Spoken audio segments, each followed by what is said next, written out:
this is just a quick unplanned pickup video, and I thought I'd show you the latest addition to my gaming setup, and that's this little guy here.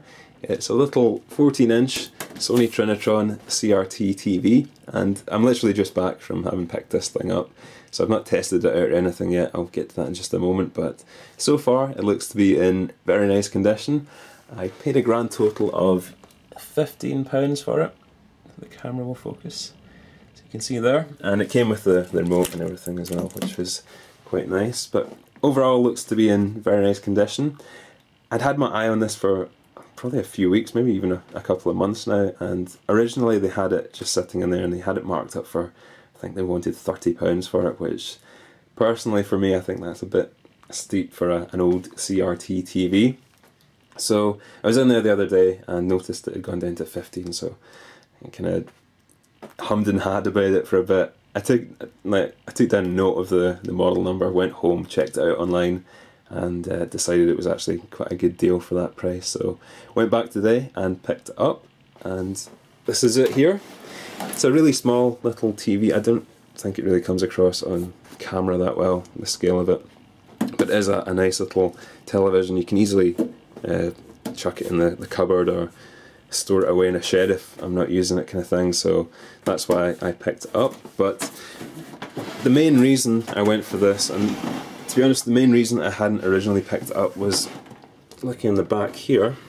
You'll notice there's a Scart input. There's not really that much on the back here other than the Scart input and the antenna input there, but originally I had thought that Scart input was only a composite input, so I wasn't too interested in it. But after having checked it out online the other night, it turns out that is actually an RGB compatible Scart. So I thought, yeah, I might as well pick this up. I do have another Sony Trinitron down the stairs. I've got another CRT like this one here. It's a 29-inch, and again it's a 4:3 aspect ratio, so really nice for using with your older systems. But this one I bought primarily to use with the Neo-Geo, the MVS. I do actually prefer using my consoles with the LCD. I know a lot of people disagree with that, but for me personally I actually really like the fact that I can use an SLG and a scaler and stuff to hook them up to the modern LCD, and it looks very, very nice in my opinion. I got this one because I wanted to hook up the MVS and maybe use some of the other systems, that like the Master System there. To be able to use the 3D, you need to have an old CRT to use that, and again with light gun games as well. It's just nice to have this. And I do have one down the stairs, but again I quite like this to be able to just chuck it in a cupboard and store it away when I'm not using it. So anyway, enough rambling. I'm going to hook it up. We're going to hook it up to the MVS and give it a quick test, but hopefully it should work okay and look pretty good.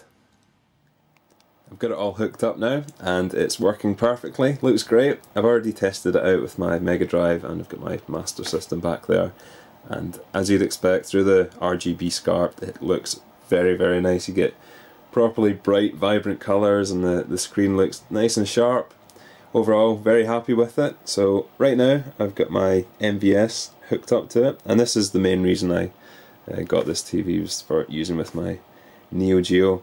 So I've hooked all this up. The Neo-Geo just plugs directly into the back of the TV. It outputs an RGB signal that the TV can read, so that's really nice. Don't have to have any scalers or anything in between it. It's just straight from the arcade board into the back of the TV and you're good to go. So I'll try and show you some gameplay here. It won't come across too well on the camera, I'm pretty sure of that, but I'll give it a go anyway. So I can put it up here. I think I'll need to adjust some of or I'll need to put some pots on the RGB lines, because some of the blues and the greens look a little off, maybe just a little too intense. So I need to adjust that, but otherwise it looks great.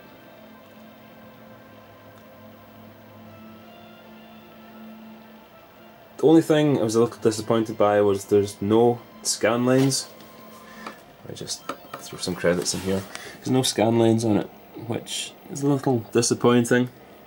Not too sure of the exact reason why. I mean, the image is super sharp, and you can see there, you can see each individual pixel. I'm not too sure why, because the TV downstairs, which is another Sony Trinitron, is also it's a 4x3 CRT flat screen like this one here.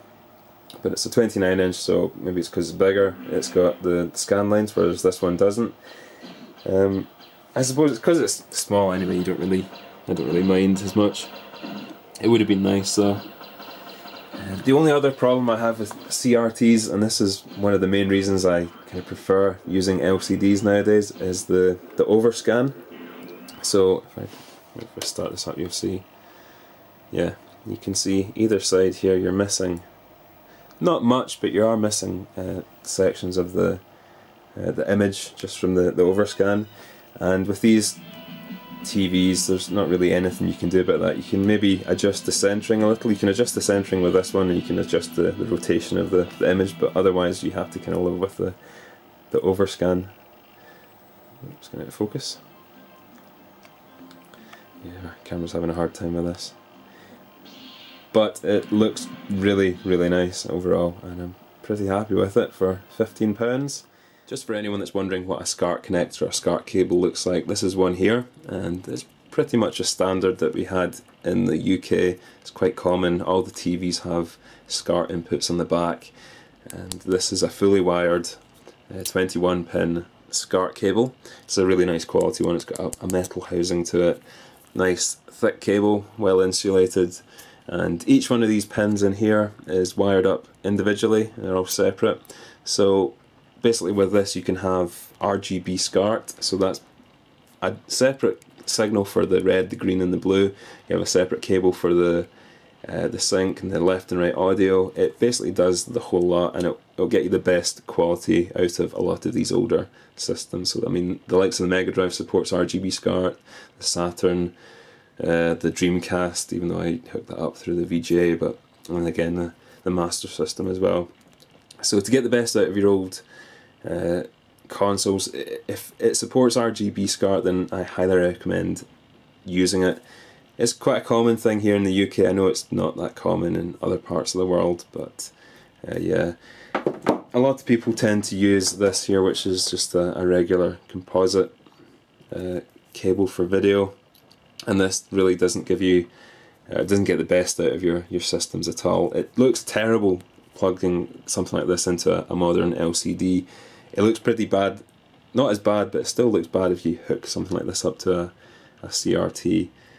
But yeah, I personally avoid using this like the plague. Can't stand that anymore, so I just use these Scart cables. You're really getting the best possible quality out of your system if you use something like this here. Just to quickly follow up on what I was saying a moment ago about overscan, I've actually discovered that there's a hidden service menu on these TVs, so I can actually access all the settings. I can have full control over the tube, which is very, very nice. And I don't know if you'll be able to notice this already, but there's absolutely none of this logo hidden from view now. And if I throw in a couple of credits and start it up, you'll see that the where this text was hidden before, it's now all showing. So there's absolutely no overscan, which is very, very good. Very happy about that. So I've actually now got full control over the TV's hidden settings. You can adjust all sorts of things, and I'll quickly show you how to access that. So I jumped online, punched in the number of the TV's model number, and it came up with this hidden code that you tap into the remote here. I think it's the same for most of the Sony TVs. I might need to do this off camera, but yeah. First button you hit here is this one, and then it's 5 and the up on the volume, and then one of these ones here, I think it's that one, can't quite remember. If you type it in online, type in the model number of your TV, you should get the correct code, but I'll quickly do this now and I'll show you what you get.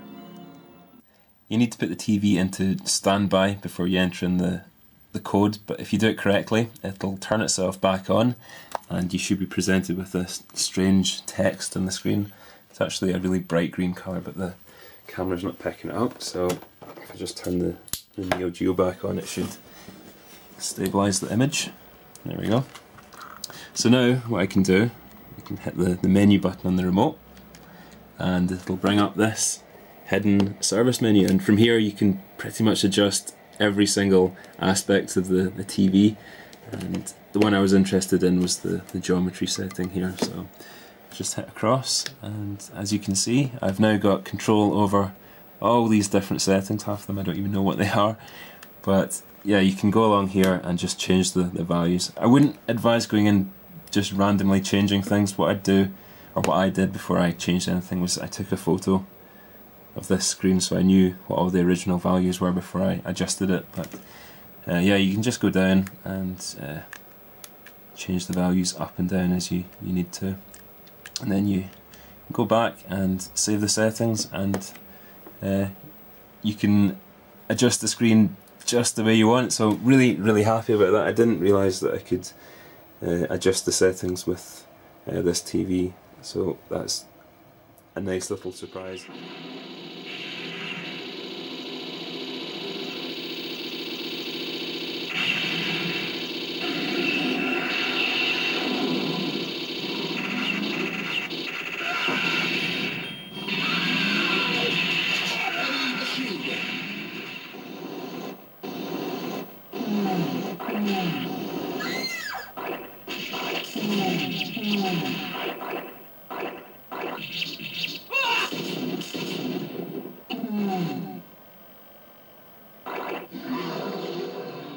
So I'm just testing out a bit of Sonic the Hedgehog on the Mega Drive here to finish off this video, and overall very happy with the TV. I'm even happier now that I know I can access that service menu and basically fine tune every aspect of the tube and get the image looking just the way I want it. I can now basically optimize the TV for using with any system I want to hook up to it, so that's pretty much ideal for what I need. And right now it's optimised for the Neo-Geo, the MVS, which is really the main reason I bought it in the first place. So yeah, that suits me fine. For £15 I think that's an excellent deal. So if you can find one of these old flat screen 4x3 Trinitrons kicking about, then I highly recommend picking one up. And also if you've got one and you didn't know about that service menu, then yeah, you can go and fiddle about with the settings and get rid of the annoying overscan that you'll find with some games. But yeah, very happy with it. I'm going to continue using the LCD for most of my systems, in fact all of them, because in my opinion, and it's my personal preference, but I think, or at least I like the image I can get out of all of these when they're hooked up to the modern LCD, and if I'm running it through a scaler or an SLG scanline generator or what have you, I actually prefer the crisp image quality you can get out of that as opposed to the CRT here.